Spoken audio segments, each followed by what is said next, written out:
आज ये बताओ कि जो जो आजकल पीला गमछा पहन के जाते हैं बजरंग दल आरएसएस वाले, तो सब लोग कहते हैं कि बजरंग दल आरएसएस जो आतंकवादी संगठन है। ये मीडिया का कहना है, बाकी लोगों का कहना है।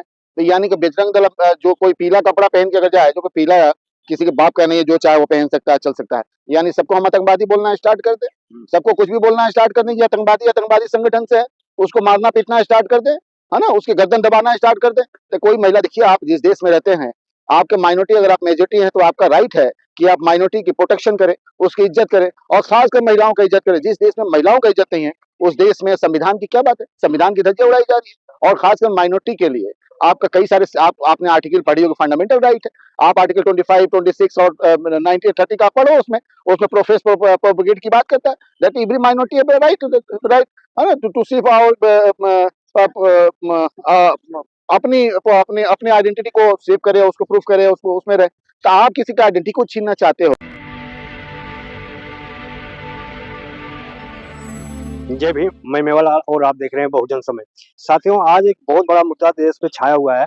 नीतीश कुमार जो हिजाब को उठाया है, इसको लेकर अब सुप्रीम कोर्ट मामला पहुंच गया है। सुप्रीम कोर्ट मतलब सुप्रीम कोर्ट के वकील जो है, इस चीज को बड़े ध्यान से देख रहे हैं कि कह रहे हैं कि नीतीश कुमार को या तो इस्तीफा देना चाहिए या तो उन पर कार्रवाई होना चाहिए।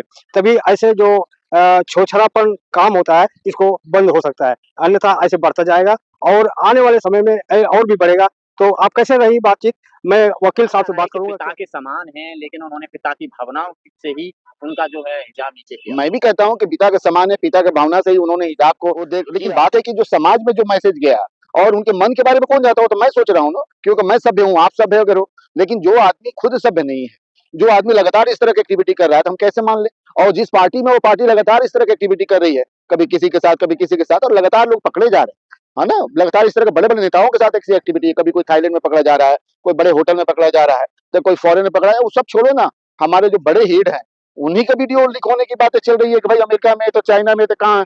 जब बड़ा बड़ा जब वैसे चला, तो उसका छोटा छोटा जो है उसके साथ में रहने वाला, वो भी सोचा कि हम भी वैसे ही करते हैं, हम भी करेंगे तो हम भी हाईलाइट हो जाएंगे, इसलिए ऐसा हो रहा। बीजेपी के तमाम नेता हैं जो कह रहे हैं कि नीतीश कुमार ने कोई गलत नहीं किया है। अगर हिजाब पहन के कोई स्टेज पर जाता है, क्या मालूम कोई आतंकवादी है। ये बताओ कि जो जो आजकल पीला गमछा पहन के जाते हैं बजरंग दल आरएसएस वाले, तो सब लोग कहते हैं कि बजरंग दल आरएसएस जो आतंकवादी संगठन है। ये मीडिया का कहना है, बाकी लोगों का कहना है। तो यानी कि बजरंग दल जो कोई पीला कपड़ा पहन के अगर जाए, जो कोई पीला किसी के बाप का नहीं है, जो चाहे वो पहन सकता है, चल सकता है, यानी सबको हम आतंकवादी बोलना स्टार्ट कर दे, सबको कुछ भी बोलना स्टार्ट कर दें, ये आतंकवादी आतंकवादी संगठन से है, उसको मारना पीटना स्टार्ट कर दे, है ना, उसकी गर्दन दबाना स्टार्ट कर दे। तो कोई महिला, देखिए आप जिस देश में रहते हैं, आपके माइनॉरिटी अगर आप मेजोरिटी है, तो आपका राइट है कि आप माइनॉरिटी की प्रोटेक्शन करें, उसकी इज्जत करें, और खासकर महिलाओं का इज्जत करें। जिस देश में महिलाओं का इज्जत नहीं है, उस देश में संविधान की क्या बात है, संविधान की धज्जियां उड़ाई जा रही है। और खासकर माइनॉरिटी के लिए आपका कई सारे आपने आर्टिकल पढ़ी होगी, फंडामेंटल राइट है। आप आर्टिकल 25, 26 और 19, 30 का पढ़ो, उसमें उसमें प्रोफेस प्रोपोगेट की बात करता है, that every minority have right, right, है ना, टू सी अपनी अपनी अपनी आइडेंटिटी को सेव करे, उसको प्रूफ करे, उसको उसमें रहे। तो आप किसी का आइडेंटिटी को छीनना चाहते हो, है ना। एवरी क्यों किसी के पास भी राइट है कि वो अपना प्रोपेगेट कर सकता है, प्रोफेस कर सकता है, और जो चाहे वो पहन सकता है। सोशल मीडिया पर लोग लिख रहे हैं और बोल रहे हैं लगातार कि अगर किसी महिला का पल्लू या किसी महिला का हिजाब अगर कोई इंसान छूता है उसकी बिना इजाजत के, तो उसकी निजी जिंदगी में प्रवेश नहीं, आप बताओ, जब माइनॉरिटी, जब हमें संविधान हमें हक देता है, हमें हकूक देता है, तो who are you to stop me to wear any नकाब और समथिंग, टू हिजाब और something. Nobody have right to interfere in the constitutional liability। Nitish Kumar को धमकी बहुत मिल रही है, फिर बाहर से पाकिस्तान भी दे रहा है। देखो आज देश की क्या दशा है कि पाकिस्तानी जो हिंदुस्तान को जो है पाकिस्तान दे रहा था, पाकिस्तानी जो है कोई गुंडे मवाली जो रोड छाप जो है, वो भी अब जो है बड़े बड़े नेता को जो इस तरह दे रहे थे। सोचो बीजेपी की क्या हालत है। बीजेपी के शासन काल में ना महिलाएं सुरक्षित है, ना बच्चे सुरक्षित है, ना ही रोजगार सुरक्षित है, ना कुछ सुरक्षित है। और अब तो हिजाब पहन के जो चलने वाले, जो अपने प्रोटेक्शन करने वाले हैं, अपने आप को इज्जत और आबरू में रहना चाहते हैं, वो भी आज सुरक्षित नहीं है। यानी कि आज आने वाला समय में ये होने वाला है कि कोई बेटी बहन अगर रोड से बाहर निकलेगी तो उसका नकाब खींच लिया जाएगा, उसको उठा लिया जाएगा, जो हो रहा है, देखने को मिल रहा है। तो आने वाला समय में ऐसे ही बढ़ेगा। बीजेपी के पास तो बहुमत है, फिर अब उसको अलग कर देते नीतीश कुमार को, फिर क्या लग रहा है?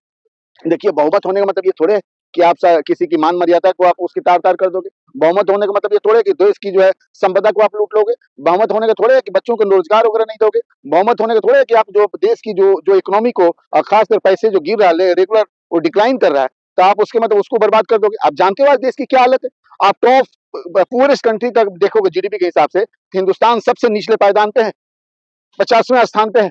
तो सोचो क्या उसमें उस 50 लिस्ट में ना पाकिस्तान का नाम है, ना बांग्लादेश का नाम है, ना ही उसमें नेपाल का नाम है, ना श्रीलंका का नाम है, बाकी और कंट्री का नाम नहीं है, जो अफ्रीकन कंट्री है उसी का नाम है, और उसमें भी सबसे निचले स्तर पे है। आप डालो गूगल पे देखो, top 50 poorest country of the world, आप उसमें जो आ रहा है कि इंडिया सबसे निचले पायदान पे, टॉप 50 पे है। तो आप सोचो इस देश की क्या दशा है। क्या लग रहा है कि कोई शिकायत दर्ज हो रही है लेकिन कोई एफआईआर दर्ज नहीं हो रही है? भाई जब सरकार हमारी जब इसकी है, जब सरकार जो है जो गुड्डे मवालियों की सरकार है और उनके उनके उनकी सोच वैसे ही है, तो क्या होगा जब उनके उनके कानून ही ऐसा बन गया है कि हम इनका फंडामेंटल राइट को वायलेट करेंगे, फंडामेंटल ड्यूटी को हम वायलेट करेंगे, संविधान को हम नहीं मानेंगे, दलित को हम मारेंगे पीटेंगे, उसको पेशाब पिलाएंगे तो ये करेंगे, थूक चटाएंगे, माइनॉरिटी को मारेंगे, ओबीसी को मारेंगे, तो वो कर रहे हो, आप वोट दो उनको। हाँ बीजेपी बचा रही है। देखो बीजेपी क्या है, बीजेपी क्या आप बताओ कि जो बीजेपी का सबसे टॉप हेड कौन है, जो टॉप हेड स्कैंडल में पकड़ा जा रहा है, उसके बारे में कभी किसी कंगना के साथ आ रहा है, तो कभी स्मृति ईरानी के साथ आ रहा है, तो कभी किसी के साथ आ रहा है, कोई अमेरिकन मॉडल और यूरोपियन मॉडल के साथ आ रहा है। तो आप सोचो नीतीश बाबू उससे पीछे क्यों रहेंगे। नीतीश बाबू भी चाहते हैं कि ऐसा हम करें, लेकिन वो एक महिला डॉक्टर थी, वो इज्जतदार घर की थी, वो रिस्पेक्टेबल थी, जिसने ऑब्जेक्शन किया। लेकिन सबसे बड़ी बात आप देखो, वहां मंगल पांडे जो हेल्थ मिनिस्टर था, है ना, मवाली, वो हंस रहा था, उसके साथ साथ बीजेपी के 3 और नेता थे, वो हंस रहे थे। लेकिन मैं उसको जो है, जिसको हम मवाली सच समझ रहे थे, डिप्टी सीएम क्या नाम है उसका, जो गृह मंत्री बना है, सम्राट, वो उसको प्रोटेक्ट करने की कोशिश कर रहा था। तो मुझे थोड़ी सी उस पर थोड़ा सा सिंपैथी आया कि देखो बाकी मंगल पांडे बीजेपी के जो है वो उस पर हंस रहे हैं, वो यानी वो तनकीद कर रहे हैं, नीतीश जो कह रहे हैं वो सही कर रहे हैं, और वो प्रोटेक्शन करने की कोशिश कर रहा है। इसके साथ साथ देखो आप यूपी का संजय निषाद, अरे तुम संजय निषाद हो, तुम दलित हो, और तुम कह रहे हो कहीं भी हम टच कर लेंगे, यानी कि तुम अपने घर की बेटी बहनों को तुमको कोई टच करेगा तो तुम क्या करोगे, यही बात बोलोगे। क्या यानी तुम्हें अपने अपनी बेटी बहनों से तुम्हें कोई मोहब्बत नहीं है, कोई लगाव नहीं है। सर जी, क्या नीतीश कुमार को माफी मांगना चाहिए? नीतीश कुमार को माफी मांगनी चाहिए और नीतीश कुमार के ऊपर कार्रवाई भी होनी चाहिए। अगर इस तरह कार्रवाई नहीं होती है तो इस तरह का जो है लगातार बढ़ेगा। आप देखो ना, ये सीजीआई के ऊपर जूता फेंका गया, अगर सीजीआई उसी समय एक्शन लिए होते, सीजीआई उसी समय सरकार के ऊपर एक्शन लिए होते, तो आज जो है जो जगह जगह जो जूते फेंके जा रहे हैं, जगह जगह उनके ऊपर अटैक किया जा रहा है, इस तरह नहीं होता ना। तो जिस तरह से नीतीश ने किया, अगर उनके ऊपर कुछ एक्शन नहीं होता, कुछ बातें नहीं होती, इस तरह से कोर्ट इसको संज्ञान में नहीं लेती है, तो हमारे और आपकी बेटी बहनें कहाँ सुरक्षित है, आप कहाँ सुरक्षित है। आप दलित करते रहो, आप ओबीसी करते रहो, आप माइनॉरिटी करते रहो, आप जनरल ब्राह्मण और राजपूत करते रहो, आपको मारती रहेगी, कुचलती रहेगी, आपको फूट डालो राज करती रहेगी। सर बीजेपी के कैबिनेट मंत्री हैं गिरिराज सिंह, उन्होंने कहा है कि ये देश कानून से चलेगा, न्यायपालिका से चलेगा, किसी के हिजाब से नहीं चलेगा। आज ये बताओ कि गिरिराज को कानून का मतलब मालूम है, रूल रेगुलेशन को जानता है, उसको फंडामेंटल राइट और ड्यूटी के बारे में मालूम है, उसको 50 फंडामेंटल राइट के बारे में, फंडामेंटल और ड्यूटी के बारे में आप पूछ लो, पता चल जाएगा उसको कि क्या रूल है रेगुलेशन है। जो आदमी पूरी जिंदगी लोगों को ड्राइविंग किया है और वो जो है उल्टे सीधे बोल के अपने आप को नेता बनना चाहता है ना, उसको इंटेलेक्चुअलिटी की कोई उसको परिभाषा नहीं है, लिटरेसी की परिभाषा वो नहीं जानता है, वो बात करेगा, सिखाएगा कि महिलाओं को क्या पहननी चाहिए क्या नहीं पहननी चाहिए। जब हमें संविधान राय देता है तुम कौन हो? तो सर तो कर रहे हैं कि नीतीश कुमार ने जो किया सही किया है। अरे मैं कहता हूं कि अगर उसकी बेटी बहने के साथ अगर ऐसा नीतीश गवर्नमेंट करते तो क्या होता। मैं नहीं चाहता हूं कि ऐसी बातें हो, यह सब शब्द है, गलत है, ऐसी नहीं होनी चाहिए। लेकिन अगर कोई उसकी बेटी बहनों के साथ ऐसा करे तो वो क्या करेगा, यानी कि उसकी मानसिकता ऐसे ही है। देखो बीजेपी में जितने भी है रेपिस्ट लोग हैं, रेपिस्ट है, गुंडे मवाली, ये सब भरे पड़े हैं, उनकी सोच भी गुंडा मवाली वाले हैं, तो करेंगे क्या, बोलेंगे क्या। हम और आप क्या कर सकते हैं, हमें निकलना होगा रोड पे, बाहर पे आनी होगी, हमें प्रोटेस्ट करनी होगी, हमें संविधान के तहत जो अपनी मांग को रखनी होगी। और इन सबको जितने भी खूनी बदमाश टेररिस्ट आतंकवादी जब इसमें भरे पड़े, आप देखो ना बीजेपी में, आप देखो कि बॉर्डर पे पाकिस्तान की जासूसी करते हुए पकड़े जा रहे हैं कि नहीं पकड़े जा रहे हैं, कितने पकड़े गए, कितने को सजा मिली, सब छूट जा रहे हैं। आप बताओ कि जो किसी को मर्डर कर लेता है रेपिस्ट में, उसको छोड़ दिया जाता है, और कोई किसी और का मॉब लिंचिंग किया जाता है, उसके यहाँ कुछ नहीं पकड़ा जाता, उसको तुम जो है कहते हो केस विड्रॉ करेंगे। तो सोचो इस देश की मानसिकता को कहाँ लेके जा रहे हैं हम। कितनी सर गिरिराज सिंह कह रहे हैं कि वो महिला करे कि हम ज्वाइन नहीं करेंगे तो करेंगे जहन्नुम में जाए। अरे जहन्नम, अरे भैया जहन्नम में, वो खुद जहन्नम में जा चुका है। जहन्नम का मतलब ये थोड़े है कि आप थोड़ा सा पैसा वैसा हो गया तो आप हो। जिसकी मान सम्मान नहीं हो, जिसकी अपनी मर्यादा नहीं हो, जो संविधान के बारे में कुछ जानता नहीं हो, और मोदी जी लगातार उसको जूता फूटा मारते रहते हैं, और अमित शाह लगातार मारते रहते हैं, तो वो चाहता है कि बाकी कम्युनिटी भी हमें जूता मारती रहे तो हम ठीक रहेंगे। ऐसे लोगों के ऊपर जो हमेशा जब जूता पड़ता रहेगा तो ठीक रहे। सर नीतीश कुमार की इस घटना के बाद पूरे विदेशों में, पूरे देश की तू हो रही है, तो क्या लग रहा है कि सब देश में एक आंदोलन होना चाहिए?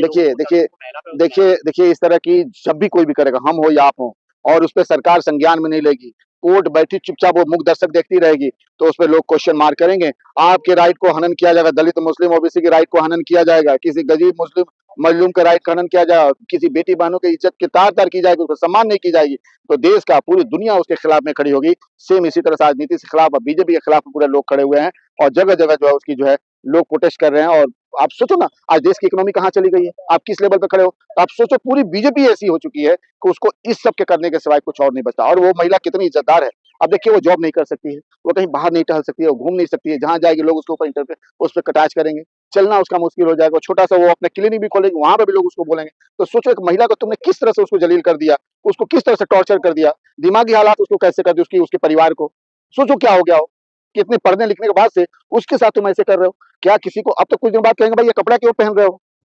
किसी पुरुष को चाहे महिला को ये बोल सकते हैं भाई ये नहीं पहन सकते हो, जीन्स क्यों पहन रहे हो? आप ये कैसे पहन रहे हो? तो सोचो कि बीजेपी का और नीतीश और बाकी की मानसिकता क्या है? इस मानसिकता का, इस आतंकवादी सोच का, इस तरह के तालिबानी सोच का हमें विरोध करना होगा, हमें रोड पे आनी होगी और संवैधानिक रूप में हमें जो है उस न्याय के लिए हमें प्रोटेस्ट करनी होगी। तभी ये देश बचेगा और बेटी-बहनी बचेगी। और गांधी जी ने कहा है, पंडित जवाहरलाल नेहरू जी ने कहा है कि जिस देश में अगर हमारी अपनी माता-बहनों को अगर इज्जत नहीं है, हम धरती को आप माता कहते हो, मुसलमान 5 वक़्त इसमें नमाज़ पढ़ता है।